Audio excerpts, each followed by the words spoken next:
옛날 옛적 전라북도 부안의 작은 어촌 마을에는 바다를 지키는 위대한 해신이 살고 있었다고 전해집니다. 이 해신은 부안 앞바다의 모든 생명을 보살피는 존재로 마을 사람들은 그를 청해왕이라고 불렀습니다. 청해왕은 매일 아침 햇살이 바다 위에 살포시 앉으면 은빛 비늘을 반짝이며 물 위에 떠올랐다고 합니다. 부안의 어부들은 매일 새벽 바다로 나갔고 그들은 항상 청해왕에게 안전한 조업과 풍성한 어획을 기원했습니다. 어부들은 바다에 나가기 전 정성껏 준비한 재물을 바다에 던지며 기도를 올렸습니다. 청해왕은 그들의 정성을 기쁘게 받아들였고 부안 앞바다에는 언제나 물고기가 가득했습니다. 하지만 어느 날 마을에 검은 파도라 불리는 무시무시한 태풍이 몰려들었습니다. 검은 파도는 바다의 모든 것을 집어삼킬 검만 같은 힘을 가지고 있었고 어부들은 물론 마을 사람들 모두 속수무책이었습니다. 파도가 마을을 향해 다가오기 시작하자 주민들은 공포에 떨며 산으로 기신하기 시작했습니다. 그때 한정 어부 곽씨가 남아있었다고 합니다. 곽씨는 마을의 가장 훌륭한 어부였으며 누구보다 바다를 사랑했습니다. 그는 검은 파도가 청해왕의 힘을 약하게 했다는 것을 느꼈습니다. 그래서 곽씨는 망설이지 않고 작은 배를 타고 폭풍의 소용돌이로 뛰어들었죠. 청해왕님, 마을을 구해주십시오. 곽씨는 외치며 사라진 청해왕을 찾아 헤엄쳤습니다. 바다 깊은 곳에서 이상한 빛을 발견한 곽씨는 그곳으로 향했습니다. 그곳에는 커다란 바위가 있었고 그 아래로 청해왕이 포박되어 있었습니다. 곽씨는 단단한 그물과 쇠사슬로 묶인 청해왕을 풀어주기 위해 자신의 칼을 꺼내었습니다. 바위 아래에 갇혀 신음하던 청해왕은 곽씨의 도움으로 다시 자유를 되찾았습니다. 고맙구나, 곽씨여. 이제 내가 마을을 구할 것이다. 라며 청해왕은 드디어 힘을 되찾았고 커다란 물살을 일으켜 검은 파도를 사라지게 했습니다. 마을은 다시 평화를 되찾았고 어부들과 주민들은 곽씨와 청해왕에게 감사했습니다. 그 후로도 무수한 세월 동안 마을 사람들은 청해왕에게 그들의 존경과 감사를 잊지 않았으며 오늘날까지 매년 청해왕을 기리는 제전이 열리고 있습니다. 이 이야기는 부안의 민속신앙 중 하나로 바다와 어부들의 삶을 지탱한 신적인 존재와 인간의 헌신에 대한 감사를 표현하고 있습니다. 시간이 흘러도 바다의 은혜를 잊지 않으려는 부안 사람들의 마음속에 여전히 청해왕의 전설은 살아 숨쉬고 있습니다. 두 번째 이야기. 옛날 옛적 한국 남해안에 자리 잡은 진주시에는 특별한 이야기가 전해 내려오고 있었다. 길고 길었던 겨울이 끝나가던 어느 날 진주 마을 사람들은 이상한 현상을 목격했다. 하늘에서는 번쩍이는 번개가 쳤고 무서운 바람이 거세게 불어오더니 한 여인이 바람을 타고 내려왔다. 그 여인은 바람의 여신이었다. 그녀의 이름은 아라였고 언제나 하늘을 가로지르는 자유로운 존재였다. 아라는 진주 마을의 아름다움에 매료되어 그곳에 머무르기로 결심했다. 그녀는 사람들에게 자유로운 여신으로 자신을 소개하며 마을을 보호하고 풍요로운 결실을 가져다줄 것을 약속했다. 아라는 마을 사람들에게 바람의 언어를 가르쳤다.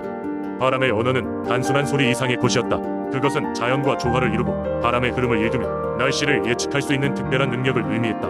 마을 주민들은 아라의 가르침을 통해 농사를 짓고 바다에 나가 물고기를 잡으며 위험을 미리 알리는 신호로 사용할 수 있었다. 시간이 흘러 진주 마을은 점점 번성하게 되었다. 그러나 어느 해 여름 심각한 가뭄이 찾아왔다. 바람은 뜨겁고 건조했으며 비는 내리지 않아 논과 밭은 메말라갔다. 사람들은 불안해하며 아라에게 도움을 호소했다. 아라는 마을 중앙에 모여 사람들과 함께 의식을 거행하기로 했다. 바람의 여신을 기리는 춤과 노래가 시작되었고 마치 하늘이 그들의 기도를 들은 듯한 순간이었다. 갑자기 하늘이 어두워지더니 시원한 바람이 불어오기 시작했다. 이윽고 하늘에서는 시원한 빗줄기가 내려와 가뭄을 해소하기 시작했다. 마을 사람들은 아라에게 감사를 표하며 그녀와의 약속을 계속 지키기로 다짐했다.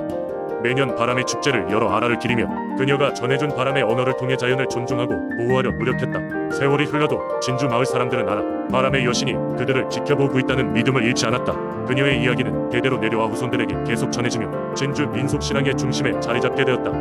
그리고 오늘날까지도 바람이 불 때면 사람들은 그것을 아라의 손길로 여기며 경애의 마음을 품고 있다. 세 번째 이야기. 옛날 옛적 우주의 깊은 산속에는 검은 산신령이 살고 있었다.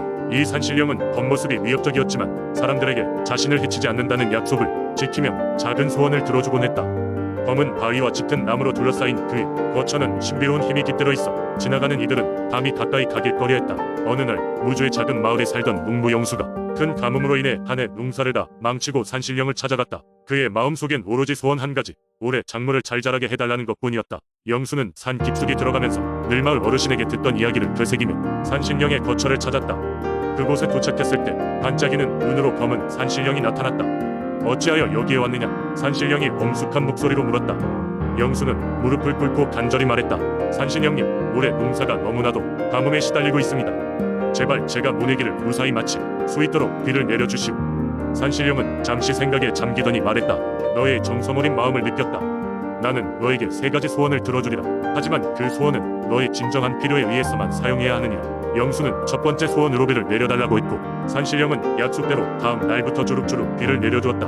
마을 사람들은 영수에게 감사를 표했고 무주 지역은 풍요로운 수확을 맞이했다. 하지만 그해 겨울 무렵 영수의 소중한 딸이 한 심각한 병에 걸리고 말았다. 돈도 없고 약도 부족했던 그는 다시 산신령을 찾아가 두 번째 소원을 빌었다. 제 딸아이의 병을 고쳐주십시오. 그러자 산신령은 고개를 끄덕이며 그의 딸이 다시 건강을 되찾게 해주었다.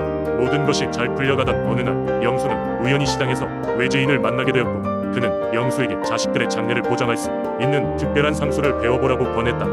욕심이 생긴 영수는 마지막 소원을 외지인의 권유대로 사용하기로 마음먹었다. 산신령을 찾아간 영수는 말했다. 마지막 소원입니다. 저에게 부와 명성을 주십시오. 그러나 산신령은 이내 표정이 어두워지며 말했다.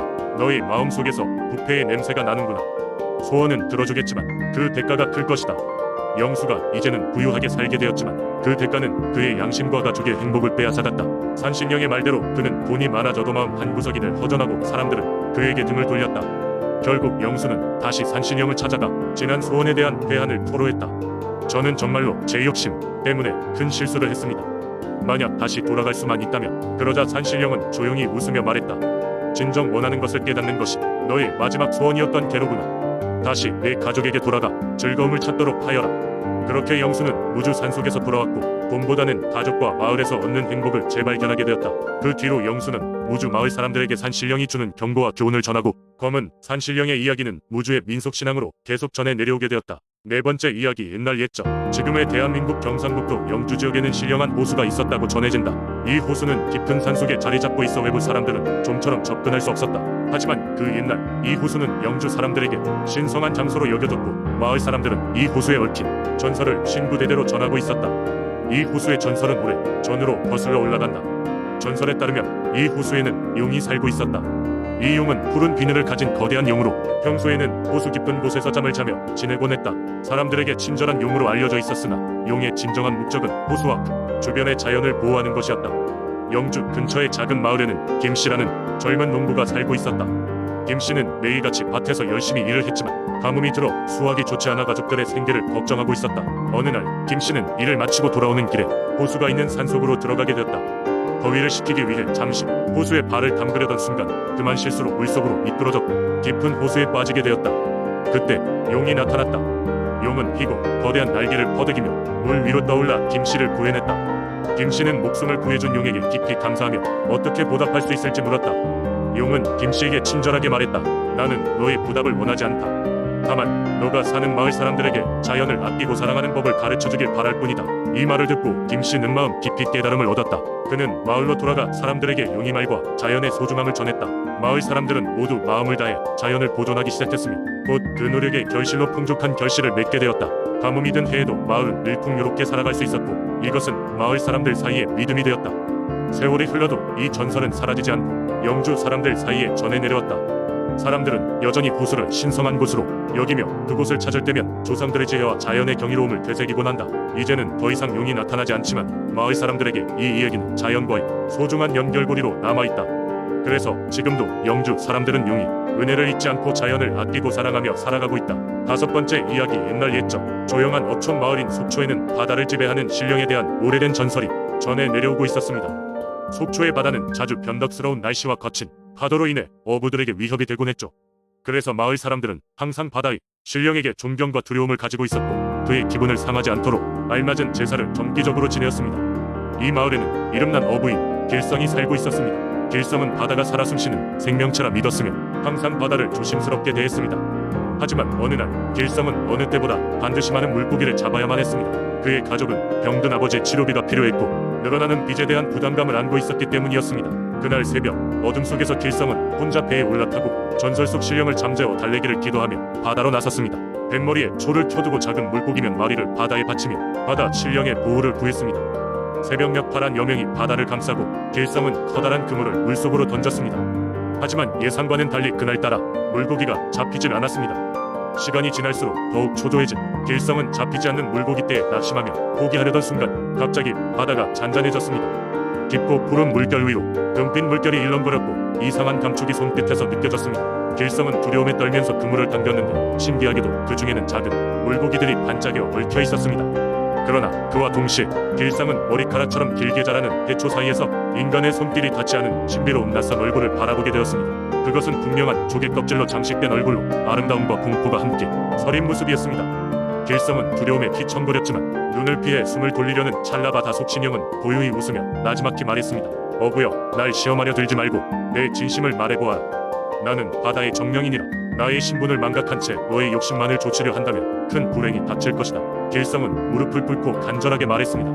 그는 진정으로 가족을 위한 것이었으며 결코 신령을 기만하려는 의도가 없었다고 설명했습니다. 그러자 바다 신령은 작은 미소를 띠며 그에게 은빛 물고기 4마리를 더해주고 길성에게 가족을 돌볼 기회를 허락했지요. 이들은 결국 마을이 최고의 어획량을 가져왔고 길성을 통해 마을은 다시 평온을 되찾았습니다. 그 후로 길성은 자신이 바다 신령의 후위를 얻었다는 소문에 사건을 자세히 전하지 않았지만 늘 바다 지킴이의 은혜를 잊지 않고 마을에 전해주었습니다. 그는 항상 바다에 감사의 제물을 바쳤고 마을 사람들도 그와 함께 바다 신령에게 정기적인 존경을 표했습니다. 그렇게 속초의 풍요로움은 영원히 지속될 수 있었으며 길성의 이야기는 세대를 거쳐 전해지게 되었습니다. 바다는 생명의 근원임을, 그리고 우리는 그것을 존중하며 살아가야 함을 다시 한번 깨닫게 되었습니다.